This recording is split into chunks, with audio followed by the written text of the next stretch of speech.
L'actualité du jour sera marquée par la 4e édition du grand rendez-vous du numérique en Côte d'Ivoire. Le African Digital Week se poursuit avec la Confédération générale des entreprises de Côte d'Ivoire. Nous parlerons aussi partenariat public-privé où un atelier régional s'est ouvert à Abidjan. Une rencontre qui porte sur la durabilité, la sécurité alimentaire et de l'eau.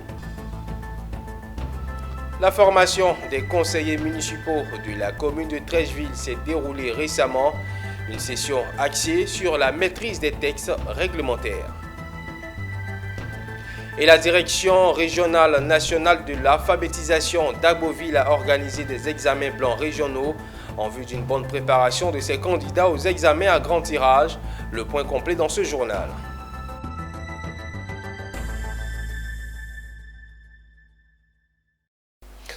Bienvenue à tous sur nos antennes, vous suivez le journal. Merci de votre aimable attention. La 4e édition du grand rendez-vous du numérique en Côte d'Ivoire se poursuit avec la Confédération générale des entreprises de Côte d'Ivoire depuis l'île Boulay. Ce mardi, les experts se sont intéressés aux systèmes locaux pouvant permettre aux pays africains et à la Côte d'Ivoire de mieux tirer leur épingle du jeu de la révolution industrielle. Les échanges qui ont porté sur le thème 4e révolution industrielle, quelle place pour les écosystèmes locaux ont permis de faire des recommandations. Voyons tout cela avec Onena Norgo, Maru Seri, c'est ici, commenté par Pierre Tebeu. Entre les opportunités de la 4e révolution industrielle et l'Afrique se dresse un bon nombre de difficultés qu'il faut résoudre pour profiter pleinement de l'ère technologique. Alors, ce mardi 23 avril, 2e jour du forum African Digital Week 2024, l'on s'est donné pour mission de trouver les solutions pour améliorer les écosystèmes locaux à travers le thème 4e révolution industrielle, quelle place pour les écosystèmes locaux? Sur scène, un représentant du ministère de la Transformation numérique et de la digitalisation, des fondateurs de start-up et des acteurs importants du digital. Même si l'écosystème ivoirien est jugé viable et émergent par les panélistes, n'empêche que le gouvernement doit améliorer le paysage, former les ressources et encourager le financement des startups. Des questions dont le ministère en charge de la digitalisation s'est saisi. Les discussions du forum African Digital Week se sont poursuivies avec des thèmes se rapportant aux questions d'infrastructures numériques et à la 5G. Débutée le lundi 22 avril, cette 4e édition de African Digital Week prendra fin le jeudi 25 avril 2024. Partenariat pour l'apprentissage, c'est l'intitulé de l'atelier régional qui s'est ouvert depuis ce lundi à Abidjan. Durant 3 jours, le séminaire réunira institutions internationales et ministères pour échanger sur la durabilité, la sécurité alimentaire et de l'eau, ainsi que sur le développement du secteur privé. Plus de détails avec Walter Kofi et Doumbia Ayuba. Comprendre les politiques développées par les États en matière de gestion des ressources en eau et en sécurité alimentaire a suscité l'intérêt d'un bon nombre d'organisations. Réunis à Abidjan durant 3 jours, ils participent au partenariat pour l'apprentissage, un atelier qui vise à créer un cadre d'échange où ces différents acteurs pourront partager leur expertise à travers diverses thématiques abordées. Pour l'agence néerlandaise pour l'entreprise initiateur de l'événement, ces échanges devraient permettre aux participants de répondre aux défis actuels auxquels certains pays sont confrontés en matière de sécurité alimentaire et de gestion de l'eau. Et aujourd'hui, c'est un jour où tous les partenaires sont ensemble de la sous-région de l'Afrique de l'Ouest. Et les partenaires sont là pour apprendre de l'un et l'autre sur comment aborder les sujets et les grands défis, mais aussi comment mieux travailler ensemble en fait. Donc beaucoup des innovations viennent du secteur privé. Donc pour mieux améliorer la politique publique dans notre pays, mais dans le monde entier, on envisage une forte collaboration entre le secteur public et le secteur privé pour créer plus de fonds, mais aussi pour créer des innovations et échanger comment renforcer les innovations dans le secteur de l'agriculture et de l'eau. Des experts ivoiriens ont ouvert les échanges après avoir présenté des projets mis en œuvre par l'État de Côte d'Ivoire sur la gestion des ressources en eau ainsi que ceux concernant la production vivrière. Actuellement, on va dire que nous sommes sur la bonne voie pour la réalisation de nos objectifs. La preuve, les productions vivrières sont passées de 18 millions en 2017 à plus de 22 millions en 2023. Donc c'est dit qu'il y a quand même des résultats intéressants qui sont enregistrés à la faveur de la mise en œuvre du PENIA et des actions du gouvernement. Le plus gros consommateur en matière d'eau, selon le plan stratégique pour la sécurité de l'eau, c'est le secteur agricole. Donc nous sommes venus ici pour dire que pour permettre un développement harmonieux, un développement socio-économique de tous ces secteurs-là, il va falloir donc aller dans le sens d'une sécurité de l'eau. Plusieurs autres projets et programmes seront abordés durant les 3 jours d'échange qui se tiennent du 22 au 24 avril. Il faut dire que ces journées de partenariat pour l'apprentissage sont à leur 3e édition et sont organisées par l'Agence néerlandaise pour l'entreprise. La Chambre nationale des promoteurs et constructeurs agréés de Côte d'Ivoire a inauguré ce lundi un nouveau chapitre pour l'immobilier en Côte d'Ivoire. La cérémonie d'investiture tenue à Abidjan a été le théâtre de moments mémorables, y compris la présentation du bureau exécutif et l'annonce d'une application web révolutionnaire pour faciliter les transactions mobilières. Le point dans cet élément qui signe Diaka Blancan et Ézéchiel Séré. Dans l'optique de promouvoir l'excellence et l'innovation dans le domaine de la construction et de l'immobilier en Côte d'Ivoire, la cérémonie d'investiture du bureau exécutif de la Chambre nationale des promoteurs et constructeurs agréés de Côte d'Ivoire, CNPCCI, s'est tenue à l'hôtel Tiama. C'était dans un cadre de solennité et de promesses pour l'avenir du secteur immobilier ivoirien. Sous la conduite de Siriki Sangaré, président de la CNPCCI, nouvellement réélu à la tête de cette organisation, cet événement mémorable a été le théâtre de moments forts, notamment la présentation officielle des membres du bureau exécutif de cette institution. Nous avons l'opportunité unique de jouer un rôle central dans la transformation de notre pays en contribuant à la construction de logements de qualité, d'infrastructures modernes et de centres urbains dynamiques. Dans les années à venir, nous nous engageons à promouvoir l'innovation et l'excellence dans tous nos projets. Nous mettrons l'accent sur le développement durable en veillant à ce que nos constructions respectent les normes environnementales. Au cours de cette importante journée, une annonce d'une portée considérable a également marqué les esprits. Il s'agit de la révélation d'une application web révolutionnaire conçue dans le dessein de centraliser les offres de vente et de location de biens immobiliers sur l'ensemble du territoire ivoirien. Il me charge tout particulièrement d'adresser ses plus vives félicitations à M. Sangaré Siriki pour sa brillante reconduction à la tête de la Chambre nationale des promoteurs et constructeurs agréés de Côte d'Ivoire, bénéficiant ici, j'ai envie de dire, de la confiance renouvelée de ses pairs pour un nouveau mandat de 5 années. Au-delà de ces réussites individuelles, un appel vibrant à l'unité et à la collaboration a été lancé lors de cette cérémonie, tout en exhortant les acteurs du secteur à œuvrer de concert pour la mise en œuvre d'une fêtière unique regroupant toutes les chambres de domaine immobilier. Notons que le CNPCCI a pour mission de promouvoir et de réguler le secteur de la construction et de l'immobilier en Côte d'Ivoire. Emmener les jeunes de Côte d'Ivoire à s'intéresser à l'industrie décorative. Un secteur d'activité en pleine expansion mais délaissé, tel est le but du Salon international de la décoration d'Abidjan. Sa 5e édition a été lancée ce 21 avril à Abidjan avec pour thème « Secteur de la décoration, enjeux et défis pour la jeunesse ». Nos reporters Philippe Zabo et Richard Akeke ont assisté à ce lancement qui s'est fait sous forme de conférence de presse. Comment inciter les jeunes à s'intéresser à la décoration? Comment promouvoir la décoration intérieure et extérieure avec des motifs africains, mais surtout ivoiriens?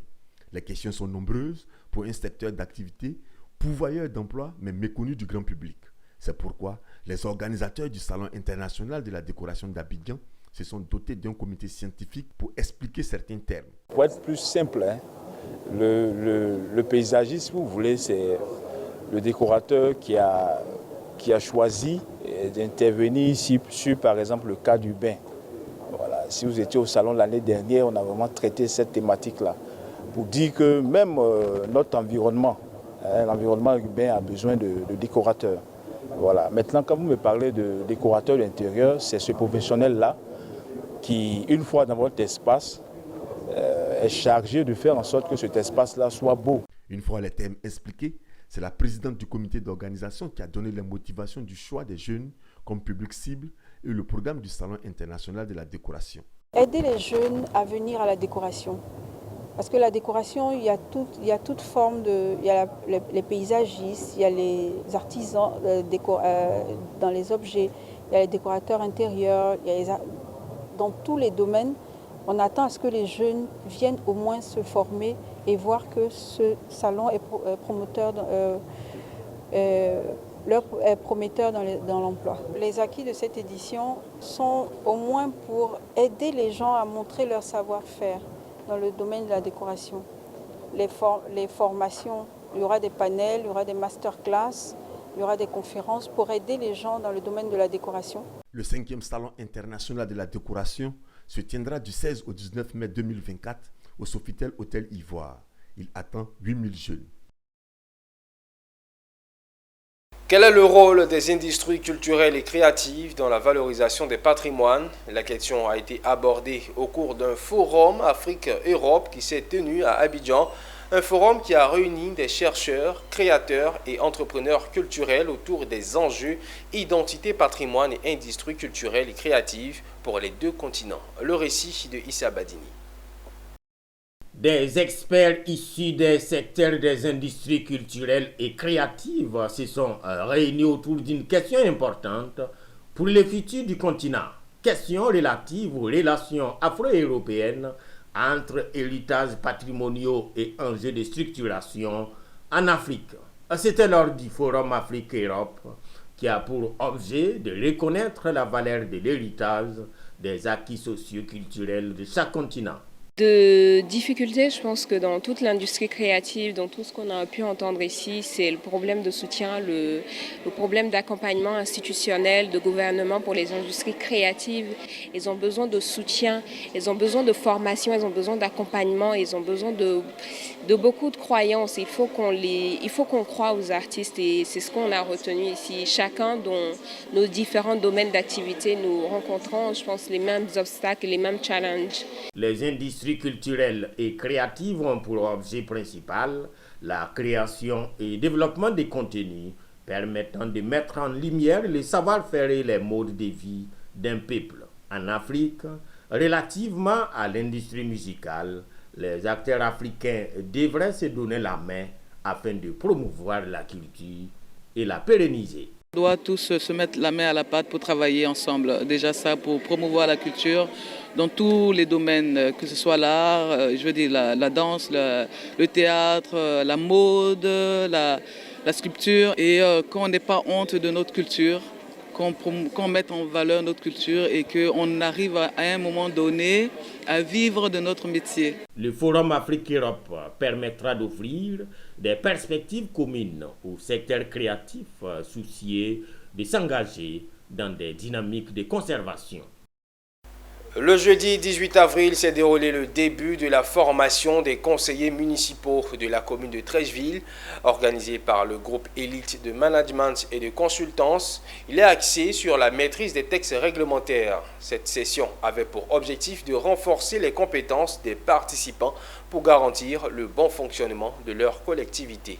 Diane Cablancan et Richard Akeke. La commune d'Assigny a servi de cadre pour les 2 jours de formation des conseillers municipaux de la mairie de Treichville. Cette formation qui s'est déroulée du jeudi 18 au vendredi 19 avril, dispensée par le groupe Élite de Management et de Consultance GEMACO, était axée sur la maîtrise des textes réglementaires pour garantir le fonctionnement de ces collectivités. L'objectif de cette formation vise à renforcer les connaissances et compétences des conseillers municipaux de la mairie de Treichville en matière de tests réglementaires, tout dans le but d'optimiser le fonctionnement de leur collectivité. Et le ministre Stanislas François, qui est le maire de la commune de Treichville, a voulu permettre à chacun des conseillers d'avoir un maximum d'enseignements pour servir comme il se doit les populations. Et les moments les meilleurs pour le faire, ce sont des formations, ce sont des mises à niveau.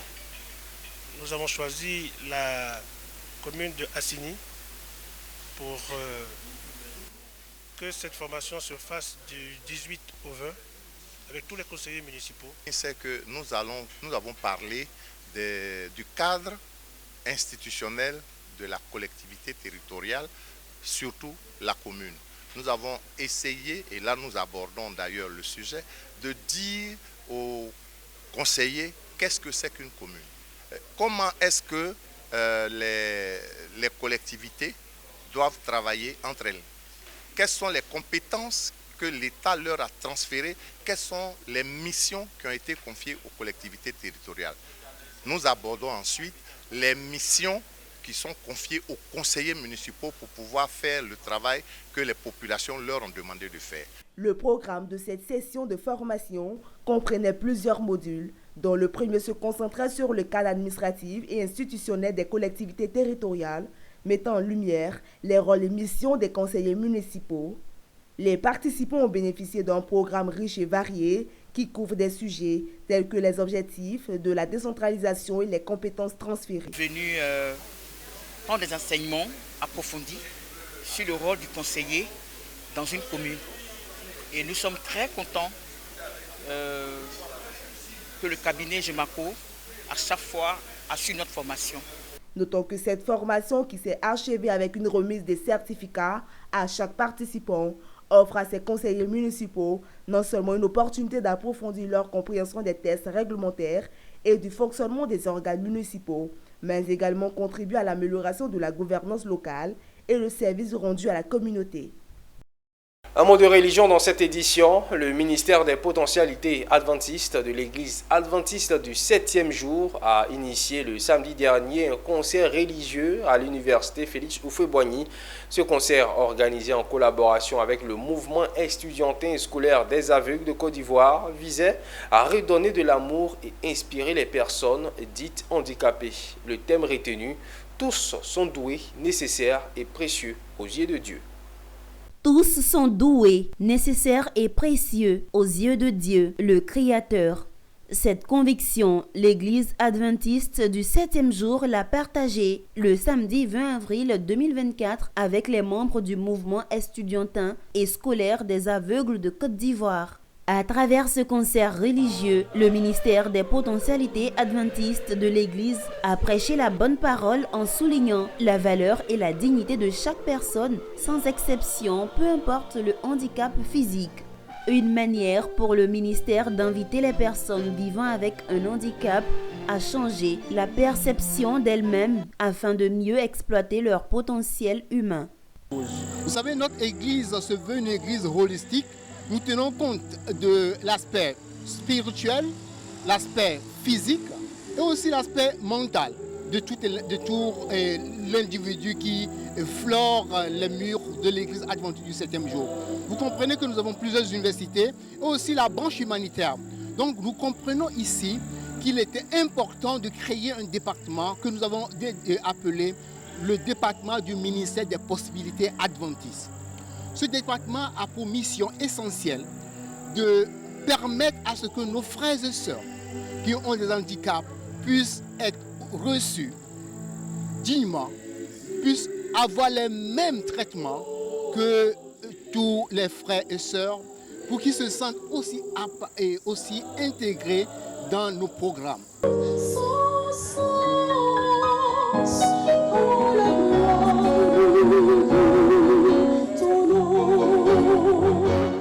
Nous sommes en collaboration avec le MESAMSI depuis cette année. L'année dernière, nous avons travaillé un peu avec le GEPSI, qui est le groupement des étudiants handicapés moteurs. Et cette année, nous avons voulu élargir nos activités au niveau du MESAMSI, qui est le mouvement des étudiants malvoyants et aveugles de Côte d'Ivoire. Et nous espérons que cette collaboration qui commence aujourd'hui avec ce concert va se poursuivre. Par la grâce de Dieu, nous avons beaucoup d'activités que nous allons faire avec eux, comme des jeux, ils nous ont suggéré déjà. Nous allons aussi les accompagner sur le plan du développement au niveau de leurs études déjà. Ce concert convivial et coloré de louanges a aussi été meublé de sketchs, de prêches et des chants pour louer le Seigneur. Un moment qui a fait naître chez les membres du Mésamsi un espoir de vie malgré leur handicap physique.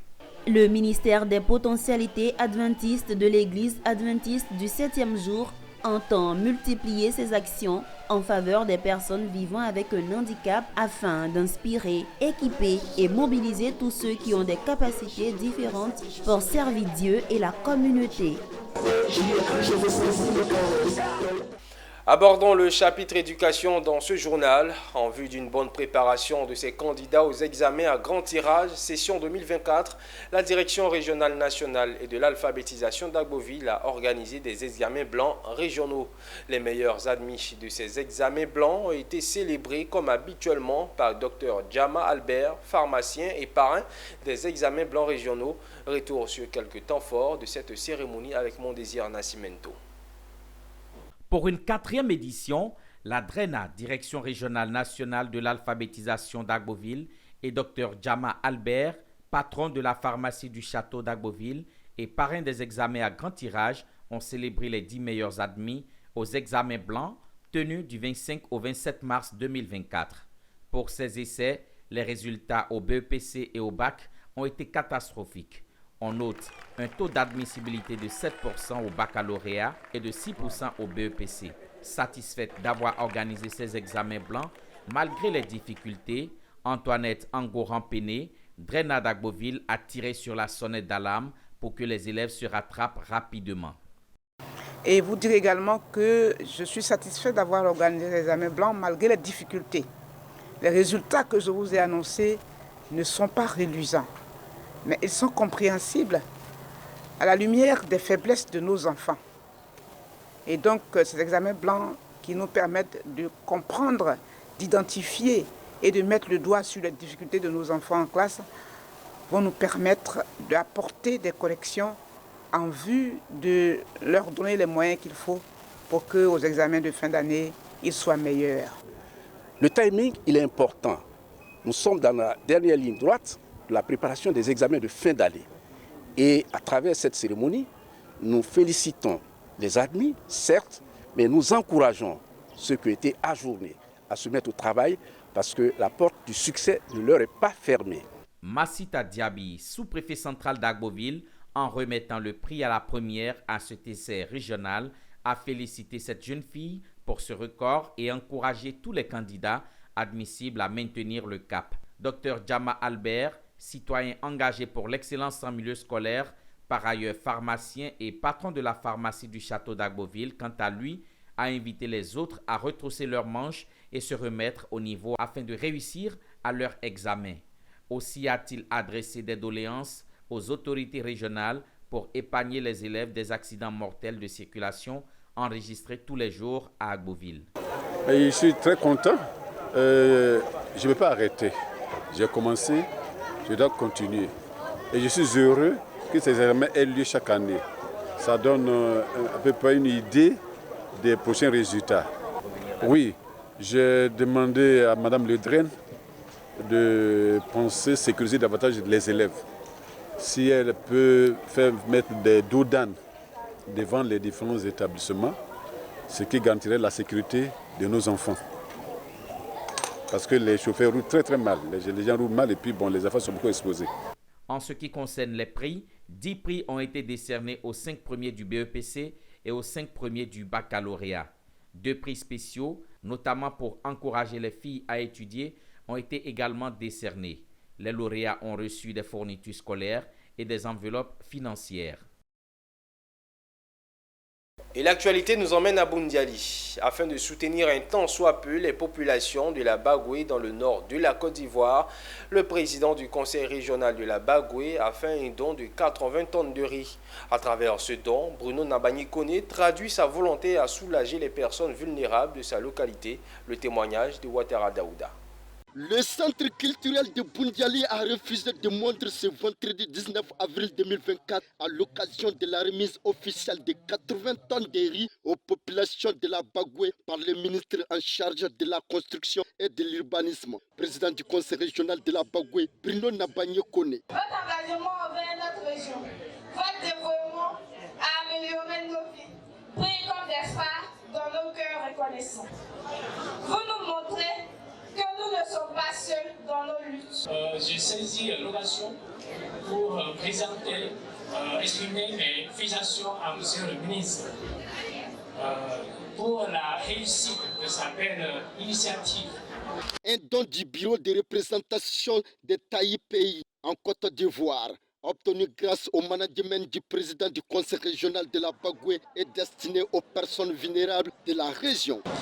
Comme vous le savez, nous sommes dans la Côte d'Ivoire solidaire. Le chef de l'État a souhaité que, à côté du développement qui se fait tous les jours dans notre pays, à côté de la croissance qui est créée chaque jour, à côté des richesses qui sont créées, que nous puissions faire preuve chacun à son niveau de solidarité.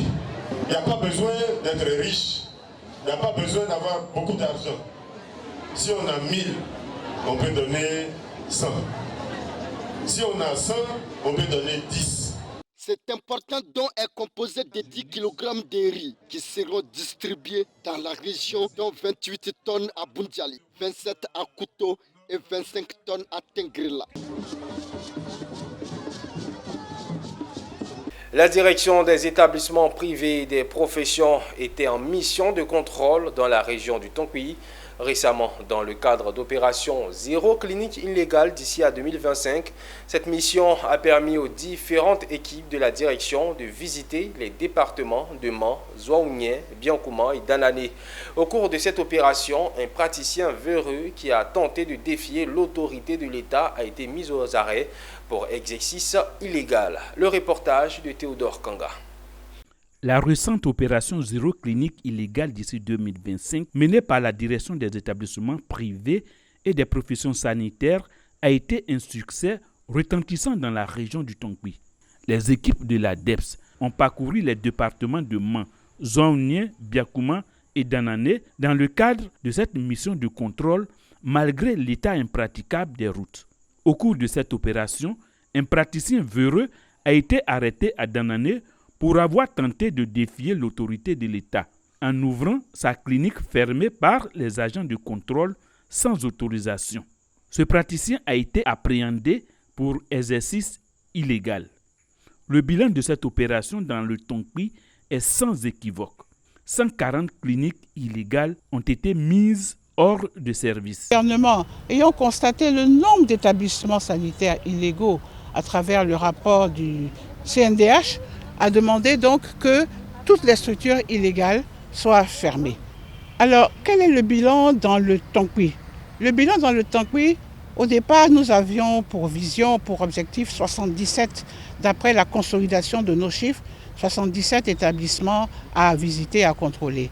Mais nous avons pu constater que nous avons 150 établissements sur le terrain. Donc ça veut dire que du point de vue performance, nous sommes au-delà des 100%, nous sommes allés à 192% pratiquement en termes d'établissements contrôlés. Donc nous avons contrôlé ce nombre sur l'ensemble des 4 districts sanitaires de la région du Tonkoui. Donc ces 4 districts sanitaires-là, consolidés, nous ont donné 150 établissements contrôlés.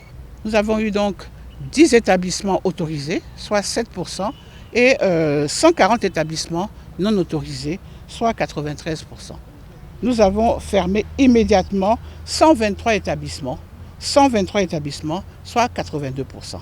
Cette réussite souligne l'engagement ferme de la DEPS à garantir que seuls les établissements de santé légitimes opèrent dans le pays, où la qualité de soins reste une priorité absolue pour le ministre de la Santé, Pierre Demba.